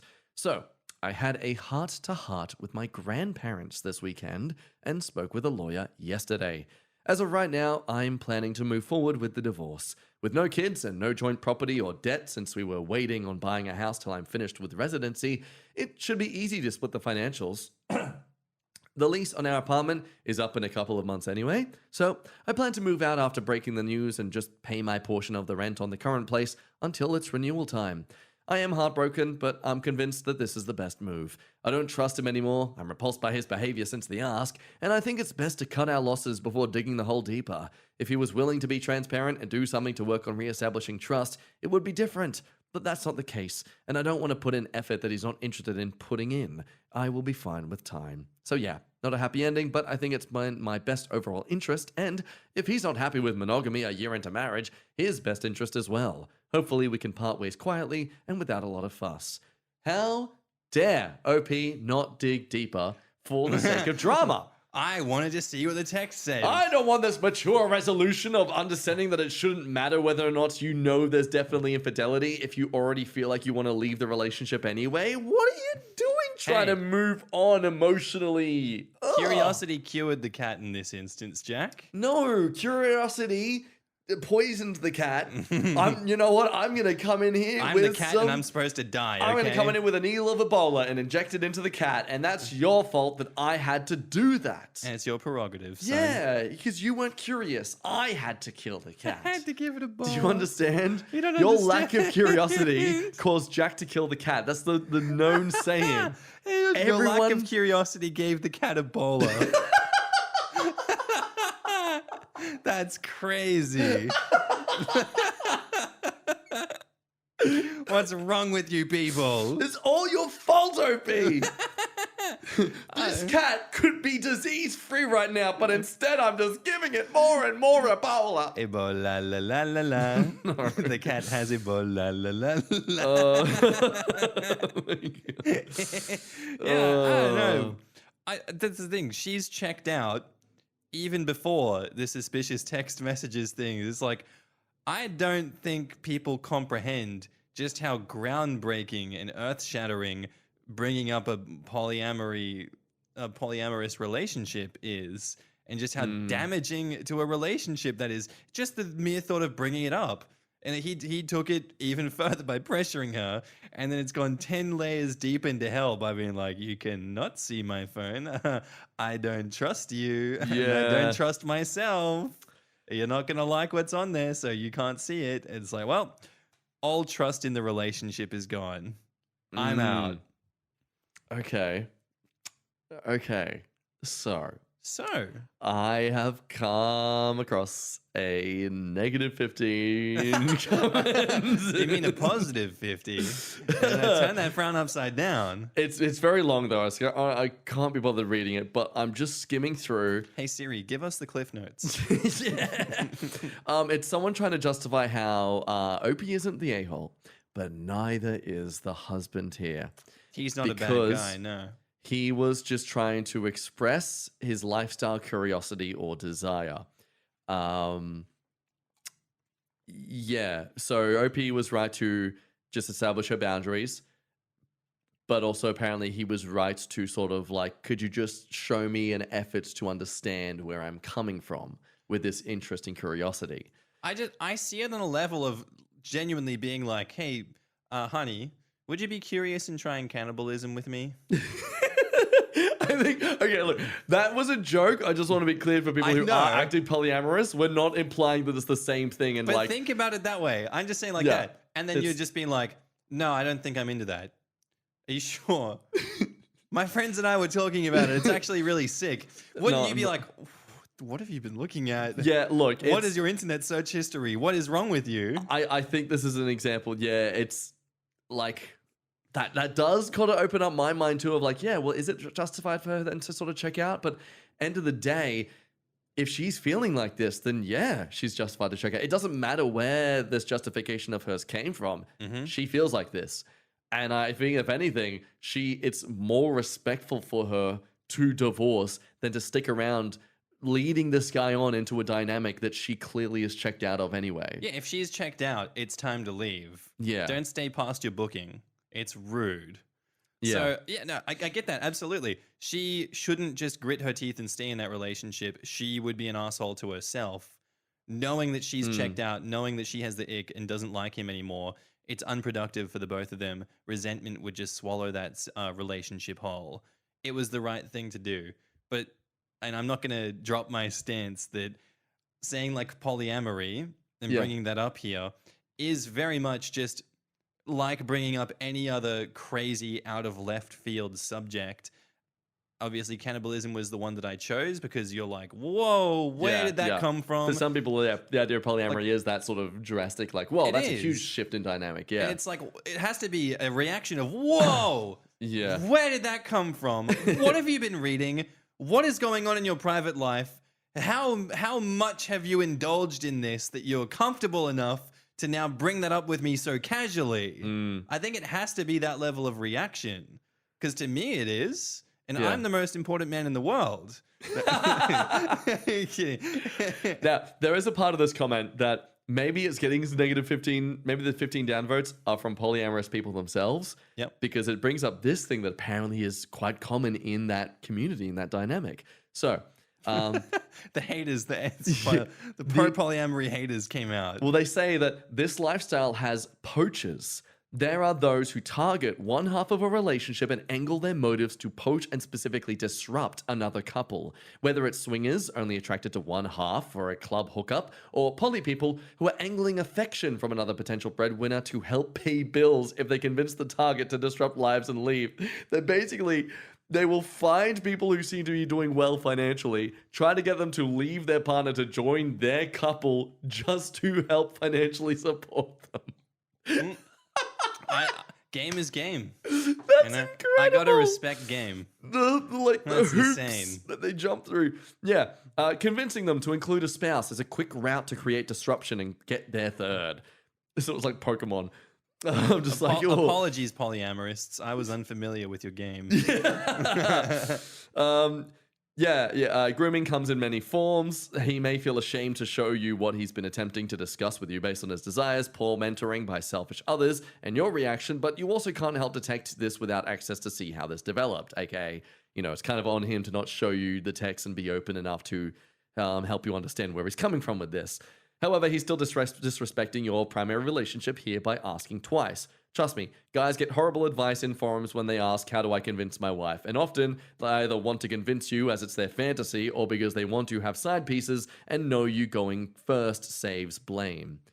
Yeah, so like they basically, they want to have hookups on the side, but they want to like, I want to let you explore as well as a case of like, I want to actually be able to hook up without you being allowed to be upset at me for it. That's always the case with open marriages on these stories as well. Yeah. And more often than not, they have someone in mind. I think a good argument should be made though that I personally don't believe that it's like poly isn't a bad thing. It's just something like isn't like an example of like, oh, poly never works. People always break up and there's always drama. It's only like that because you're adding a third person into a dynamic. Naturally, that's going to, I guess, heighten the chances of drama occurring. Like when you're just two people, yeah, it's just one or two people, but then there's three people, and then there's a third, like three other dynamics and angles to add to this relationship. Like natural, of course, it's going to cause a bit more drama. Doesn't mean it doesn't work for some people, or that like, you know, it's like relationships can still be successful without lasting forever. You don't have to be in a relationship forever for it to have been a successful and fulfilling relationship. Yeah, sometimes people just change and life happens and you're no longer the person you were 20 years ago. That's not to say that the relationship was unsuccessful. Yeah. As you evolved as people, it was so successful that it, you know, you guys steered the ship so far apart. Yeah. Well, I'd even say that this relationship was technically successful. He just ended up discovering that, my freaking alarm's going off. Shush, phone. Yeah, he The discovered. polyamorists are after you. It's my poly alarm. Yeah, he discovered that he has an interest for something new in his life, and it wasn't adequate with what you were looking for, so you decided to divorce. Doesn't make him a monster. Doesn't make you a monster for suddenly leaving him. Yeah, you know your relationship's over, and that's okay. And that's fine. You successfully navigated out of the marriage. Yeah, as you should. I for one am happy for them. Yeah, I'm happy for you. Being lonely. That's it. Good boy. Next post by OKCut9597, and it's titled, "Am I the asshole here for telling my wife that she makes traveling no fun?" This'll go well. Yeah. So my wife, 38 female, and I, 38 female, and I, 36 male, have been together for 8 years. We live in my home state of Arkansas. She's from San Diego. Every year she wants to visit home. We used to fly, but since we have a kid, 2 female, she now wants to drive. I have no problem using all my vacation days for this. She lives here. Traveling is a pain because she overpacks. Used to fill my CX-7 full, but work gave me a $900 car allowance, and we used that to get a full-size Suburban. This time she loaded that full. I mean front passenger to the ceiling, so I can't see the mirrors full. Oh my god, whoa, how much does she need? Yeah. Wait, so how long are these trips for?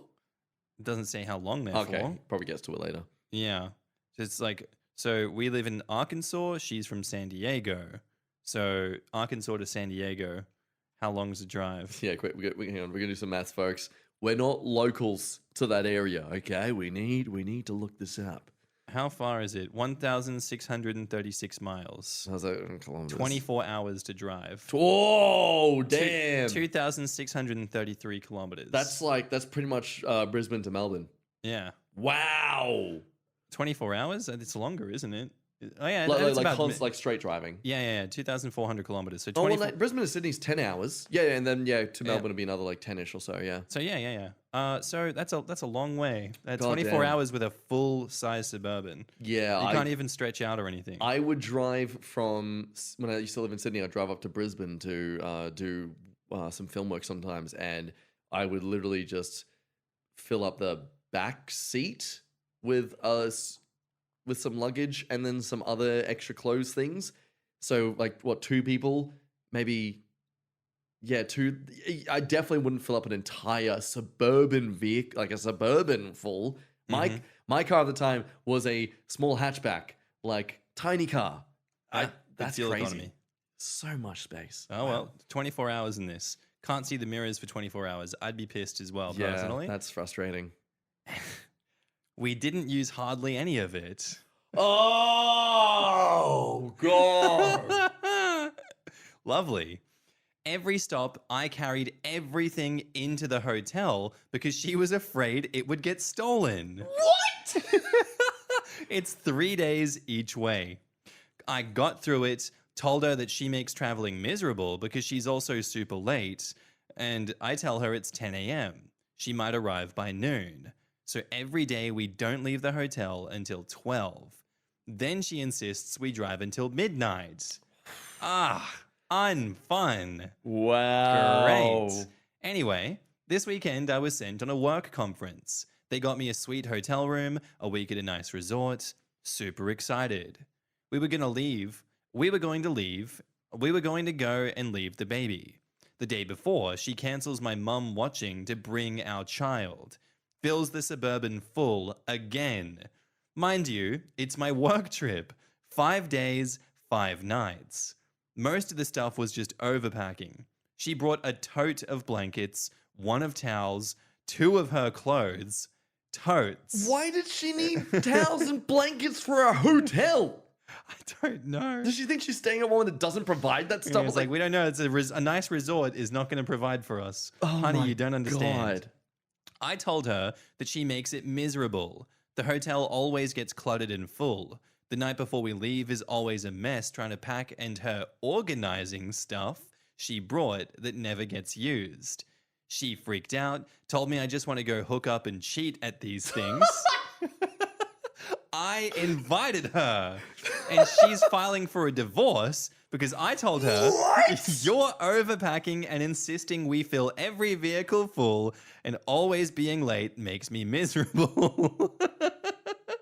She's so overreacting here. This is insane. We were 3 hours late leaving to get to the conference, so I missed the networking opening night, which is where my industry people tend to click up afterwards to a degree.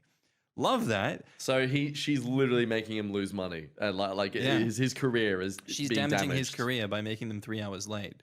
I missed going to the best vendor events, etc., because she insisted that I don't leave because she was overwhelmed with how messy the hotel room was.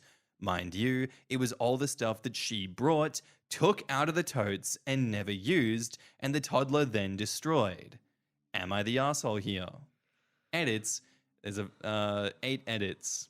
Yes. 8 edits. 8 edits. Jesus. Yes, I'm involved in raising our child. I actually packed for our trip. God, of course someone goes for that. Are you even there for your child? That has got nothing to do with someone who is completely terrible at actually organizing themselves on a trip. Well, she's divorcing him. Obviously, doesn't look after the child, Jack. That's it. Just makes sense.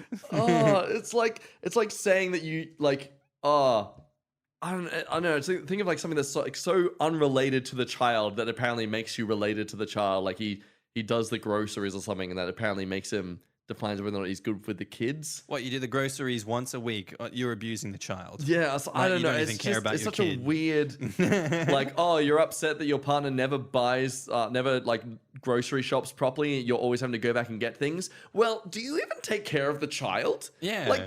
Her not being capable Do you of being even an know adult. the child's doctor's name? Yeah. Yes.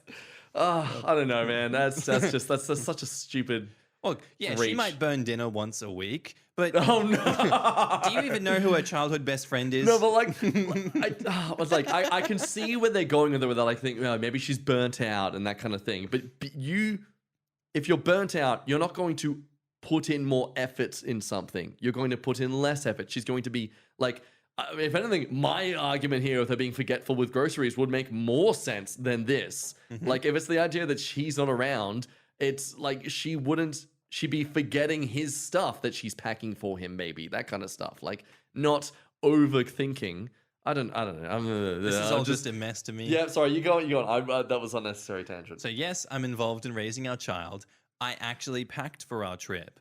I had 1 bag for baby to go to mum's, toys, diapers, food, etc. A big bag, but 1 large suitcase. I had a bag packed for my wife and 1 for me. 2, yes, she has ADHD. 3, she always says she doesn't want to do this, and then the trip comes and she does it.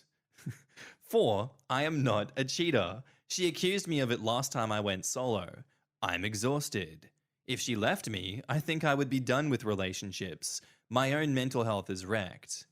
5. My boss wasn't mad. He found the whole thing hilarious when I told him.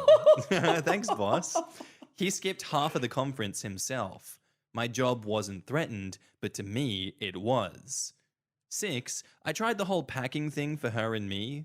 I've tried to just accept her issues, but it's gotten worse. When we first got together, it was she needed a large checked bag for a 2-day trip to Las Vegas.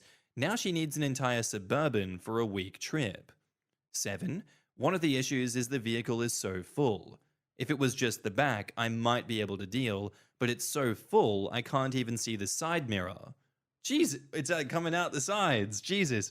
I've expressed how unsafe that is, and she doesn't care. She just yells that I don't understand. 8. Yes, she comes from a hoarder background. Oh, there it is. It's the hoarding background coming out. Yeah, she can't undo it. I used to live with someone temporarily whose parents were hoarders, and they hated their parents for that. Like, they still see their parents and that kind of stuff, but like, they would show me photos of their house. She had moved out by this point, but I'm pretty sure it was still somewhat this degree of growing up. Anyway, cockroaches were nesting in the power cords, like in the power boards and that kind of stuff. There was like molded bread on a toaster that clearly hadn't even been collected from the toaster yet for like what looked like weeks or months. Like, show me photos of this. But her place, despite her saying this, the place was always a mess. It was always like the only real parts of the floor that wouldn't have some sort of mess on them, like empty ripped up boxes or like things of hers just on the floor, was just like the main hallway areas to walk around in. Yeah, they always have a trail. Yeah, it's just a trail. And like, it's just a clear case of like, you say you're not a hoarder, you despise that sort of people and that lifestyle, and you don't want to ever live like that, but here you are literally being like that. Like, I would not be surprised if she is exactly this type. And if anything, that mental load and that stress, this is where it's justified, this whole mental load and stress thing of her, family upbringing, that sort of, I guess that self-pressure you put on yourself to be like, I can't be like them, I don't want to be like them, I don't want to be like them. It can be overwhelming and be exhausting to have to like be switched on like that all the time because you're so afraid of being like them that you end up being like them. Yeah. Because it causes a lot of cognitive dysfunction. Yeah. You overthink it to the point that you become inactive and paralyzed. Yeah, it's not I'm good. suddenly feeling a lot more sympathetic for her now, actually, because of hearing that last edit. Like, I feel sympathetic for her, absolutely, but it doesn't seem like she's trying to get help for it, and it's negatively affecting her relationship, her husband, and her child. At that point, if you neglect it to that point and don't seek help, I don't feel sorry for you because you're hurting people around you. Yeah, I think of the fact too where she, he knows that her family was hoarders. She would clearly be aware of that by now. She clearly is an adult. She is clearly capable of observing things. But the fact, her response to him saying, "Hey, you leave me with all this stuff to have to pack up and carry and fit into this, vehicle. I have to do all the labor myself." Her response is, "Yeah, well, you're probably cheating on me." Yeah, like, no. Come on. It's hard to have sympathy for her in a situation like that. Yeah. Where she won't take responsibility. Like, I as a guy, I know, like, traditional gender roles, that kind of thing. I'm honestly, I actually do enjoy carrying things for a partner. I do feel a weird sense of, you know what? I am happy to be your little lapdog slave man to carry your heavy things for you. Yeah. Good boy. Yeah, I'm like, why do I feel fulfilled in doing this for you? But, it comes to some degree. At some point, it's like, okay, this is too much labor for me to do just for you. Like, no, it's not. 8 more years. 8 more years. Sorry. What are we going on about again? No. But just like, I'll happily carry in all the groceries, but when it's the groceries and both your suitcases and your other bag and like a backpack, and like at some point it's like, okay, well, hang on, I don't want to have to do all of this myself. It's like, it's one of those things like at work. Like, I know as a guy, I can lift heavier things a lot more than like my female coworkers or some of the weaker guys, but I don't want to always be the one carrying them. I want someone to help me now and again. Like, it's, it still gets exhausting. And you want your work to be acknowledged as well. Yeah. Like, she clearly doesn't seem to be acknowledging his effort here to sort of accept this part of her. And the moment he kind of confesses that, hey, it's actually making things worse, she's like, no, you're making it worse. Well, that's the thing. I can see from his perspective, it's like it's totally soul crushing because he's been putting up with these things and not making a huge fuss about it. And in many ways, he's been self-sacrificing. Yeah. Holding his tongue, doing these sacrifices for his family because he believes, you know what, everyone's going to have a good time if I just don't say anything. I hold it together, keep it to myself, let her have what she wants. It's fine. I'm doing this for the greater good of the family. There is Yeah. a purpose for the suffering that I'm putting myself through. That's all good. But when, it all comes to light at the end that, she starts saying that, well, you're cheating on me. I know you're cheating on me. You're a dirty piece of shit. What am I doing all these sacrifices for now? Yeah. What is the point of me doing all of this if I don't even get any thank yous? Yeah. Nothing good comes from it. Yeah. What is the point? I can see this would just destroy me mentally. Oh, yeah, absolutely. Because you're like, wow, you don't even like recognize that I'm doing all of this and letting you get away with all of this. I don't get away with all of it, but I'm entertaining it. Yeah. Even though it's obvious there's a decline happening in your mental state. it becomes that dynamic where you're becoming more of a parent than a partner. In Yeah. terms of having just to tolerate this immature person behave immaturely and selfishly and that kind of stuff. Yeah, Yeah. hard. I feel for him. So in the comments, No Fix says, not the asshole. Personally, I think your wife is crazy pants for wanting to drive the 20 plus hours both ways between San Diego and Arkansas with a 2-year-old instead of flying. I've made that trip twice without kids and it was torture. I feel like she's making it harder for y'all to travel, not easier. The bottom line is that she went with you on a work trip, made you late, accused you of wanting to cheat, and threatened to divorce you. None of those things are okay. I love long drives and making that trip alone, or with my girlfriend or a trusty dog. Sounds like a perfect vacation trip for me. Doing it with a 2-year-old though? Please just kill me now. Oh, Jesus. Yeah, like does she always threaten divorce so casually? Next time, tell her, sure, I'll call the lawyer tomorrow and start that up, and see her face drop at calling her stupid bluff. She sounds really annoying to travel with.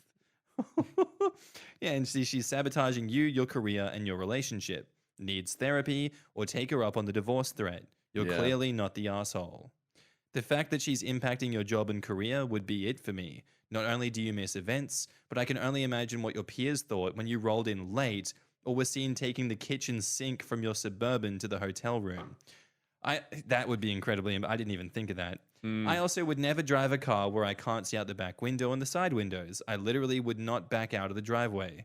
Not the asshole, but you need to grow a spine and deal with this. If I were your boss, I would be extremely unhappy with you showing up late to a conference that I'm paying you to attend. Yeah, that's a good point. Edit to add, the more I reread OP's post, the more concerned I am for his child and him. He can't safely drive because of all the crap in the car, inhibiting his ability to see the mirrors. All of that crap could seriously harm the poor child in case of an accident. His wife wants to drive until midnight?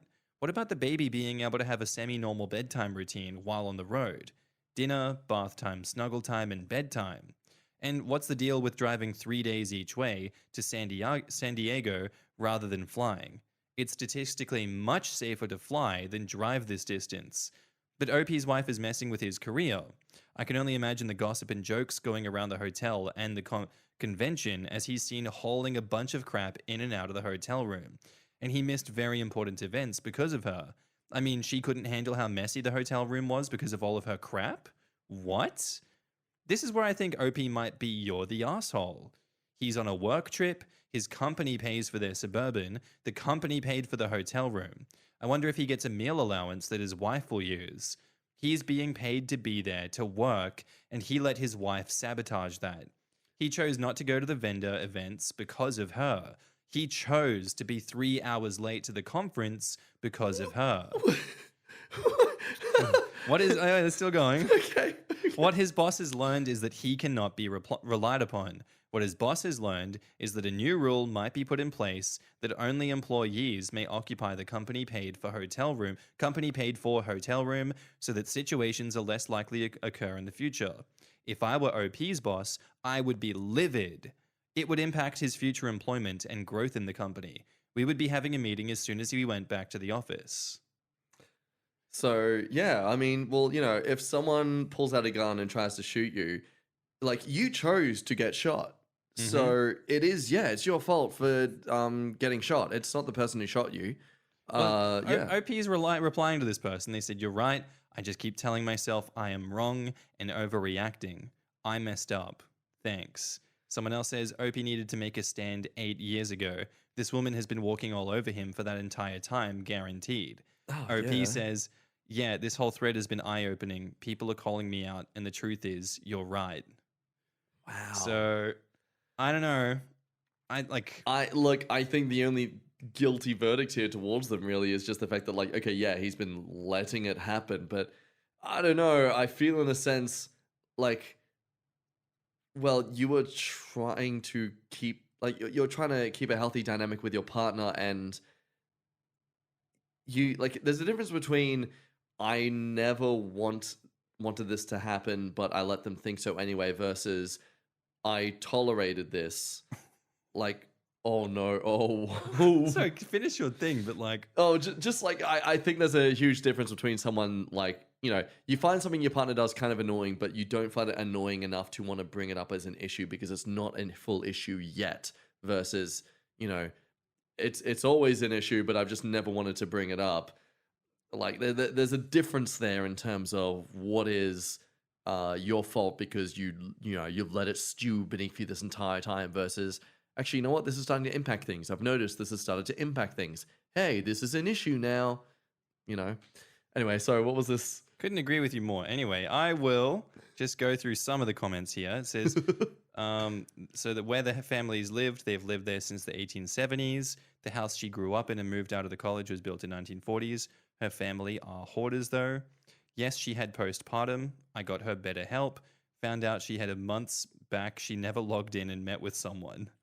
So she never did anything about the postpartum depression. She's a teacher. She stays at home right now, thanks to landing an incredible job, but she had a teaching job. Never had issues making it to work that I know of. Those ones. Just need to accept that when you become a mum, I've heard that line easily 300 times in the past year. You just need to accept that when you become a mum. So that's the line. I don't know. These are just the comments interspersed. Yeah. Luckily, my boss was there. He thought that it was hilarious, and he skips half the conference himself, so he didn't care. Yep. So the person that cares is me. Unfortunately, my wife saw this as an opportunity to tell me how wrong I was, and if I hadn't made this Reddit post this morning, I would have believed her. A lot of thinking to do. We did that a few years ago, right before the kid arrived. Told her some friends were coming to visit. In fact, they were coming to house sit. I had her bag packed, and away we went. She even commented at the time that she loved how freeing it was to only have one bag. Now for her to go anywhere, she needs 4 bags. Backpack, diaper bag, purse, and another large bag filled with spare food, extra meds, etc. I didn't realize until today that she needs mental health help. Oh, Jesus, man. Okay, now I'm kind of questioning how well you actually are aware of your own wife and her needs. I don't think he was aware of how bad it got, but yeah. Here's more. 100% agree. I even offered to let her drive, and I would fly with the baby. She lost her mind, said I was a woman, and have more emotions than her. No, never mind. She's just a misandrous little sexist piece of shit. Her ex cheated on her.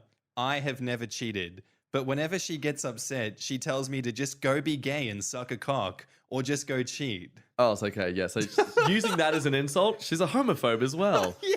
Wow. Mentally ill, misandrist, homophobe, hoarder. Wow. There's a lot. Wow, there's a lot there. Are you really sure you want to question whether or not to get a divorce? Hey, shut up. Just go be gay and suck a cock, all right? What's wrong with you?